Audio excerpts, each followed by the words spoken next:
Are we bound to the law, that is, the law of the Old Testament? Or in Christ, are we free from it? In yesterday's devotional, I suggested that the answer is, paradoxically, yes.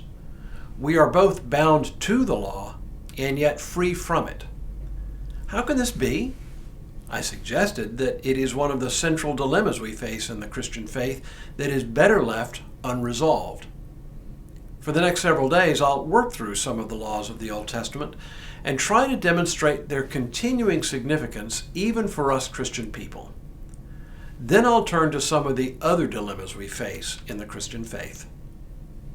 Hello, I'm Stuart Baskin, pastor of First Presbyterian Church of Tyler, Texas, and this is your daily devotional for Tuesday, August 9th, 2022. As I pointed out yesterday, we seem to get mixed messages about the relationship of Christians to Old Testament law, even in the New Testament. We usually read Paul's theology as freeing us from the requirements of the law. Yet Jesus, in the Sermon on the Mount, says with no apparent ambiguity, "Do not think I have come to abolish the law or the prophets. I have not come to abolish, but to fulfill. For truly I tell you, until heaven and earth pass away, not one letter, not one stroke of a letter will pass from the law until all is accomplished." And Paul himself actually echoes this idea in his epistle to the Romans when he says, "Do we then overthrow the law by this faith? By no means. On the contrary, we uphold the law." So the question really becomes, how are we bound to the law? What is its ongoing significance for us? And the best way to answer that question is to look at several laws or groups of laws in the Old Testament and see how they might apply to us in the church today. Then perhaps we can draw a general rule to help us out. The first set of laws I want to explore are laws regarding our ethical duties to our neighbor. These are pretty easy to relate to our faith today. Jewish tradition holds that there are 613 laws in the Old Testament. I don't know if that's actually true or if there are different ways to count that would give us a different result, but that's irrelevant. What is relevant is that the Old Testament contains quite an array of laws, all the way from laws governing sacrifices to God, to laws concerning the way we dress, to laws dealing with specific situations that arise in the normal course of life in any community. Here are some of the laws in Leviticus 19, an especially important chapter in that book. "When you reap the harvest of your land, you shall not reap to the very edges of your field, or gather the gleanings of your harvest. You shall not strip your vineyard bare, or gather the fallen grapes of your vineyard. You shall leave them for the poor and the alien. I am the Lord your God. You shall not steal. You shall not deal falsely, and you shall not lie to one another.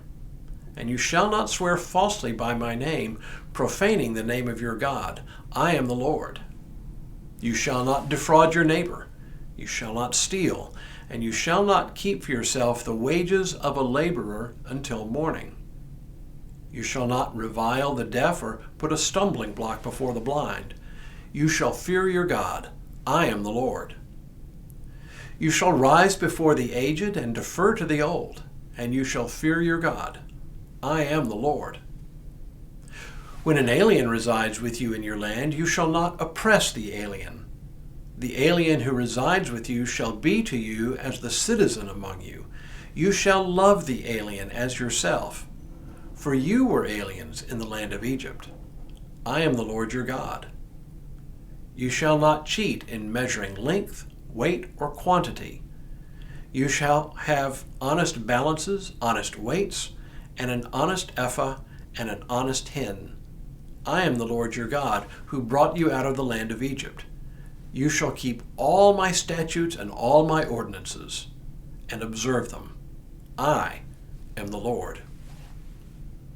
You can see that these laws don't necessarily all apply directly to us, especially those of us who live in cities where we don't farm land or raise cattle. But you can also see that all of these laws have to do with things we see in the Ten Commandments, only now adding some more detail. But more than that, you can easily see that all of these laws have to do with the way we treat one another. We may not lie, cheat, steal, play dirty tricks on those who are vulnerable, or take unfair advantage of the marginalized in our midst. So what can we glean from these laws of Leviticus, even though they no longer directly apply to our situation? Two things, I think, and I'll talk more about these things in the days ahead, but briefly first. We can see that at least part of the law reminds us that we have a duty toward our neighbors, neighbors near and neighbors far. Our duty is fair treatment in all circumstances. And second, even though the specific requirements of some of these laws no longer apply to us, the spirit of these laws is alive and well. Old Testament law is not a dead letter. It continues to guide us even today. Tomorrow, laws related to sacrifices to God. But for now, may God continue to bless you and keep you in all that you do this day and in all the days ahead.